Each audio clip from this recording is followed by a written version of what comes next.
Minnesota is a state that prides itself on being inclusive and making sure all of its residents have the opportunity to succeed. Unfortunately, for many, the dream of economic security is not coming true. Minnesotans were doing really good if you were Caucasian. If you're doing Caucasian, we are leading the nation. Our unemployment rate is low, our poverty rate is low, our average income is high. But unfortunately, if you are a person of color, in particular an African American person, American Indian or Latino, those things didn't fare as well. Actually, it's one of the biggest gaps in the nation. Minnesota is seeing unprecedented economic success with one of the nation's lowest unemployment rates. It is unacceptable that while many Minnesotans are prospering, there are communities that are suffering with high unemployment, lack of access to education resources, and transportation.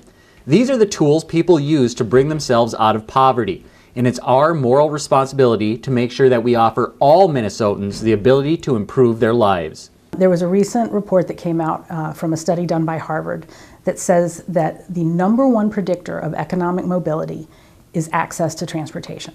And that just makes sense.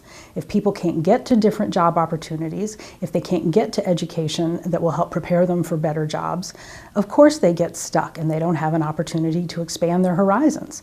We know the students who aren't graduating very often are those who end up with the greatest disparity. And so we took the governor's approach, which was to send resources to our institutions to help with retention completion, and we created a grant program to support TRIO, College Possible, the Wallen Foundation, organizations that are dedicated to reaching those underserved youth.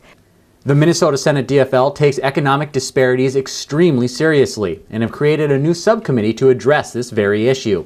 The committee will consider more than 40 pieces of legislation totaling nearly $100 million specifically targeted at reducing racial and economic disparities across the state.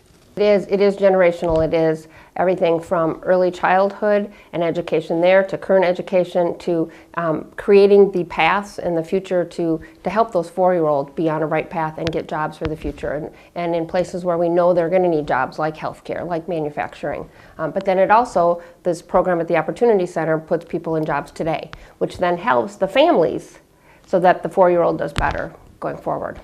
Senator Paul Wellstone once famously said, "We all do better when we all do better." It's time for us, as a state, to take that quote to heart and make sure that we are all doing better.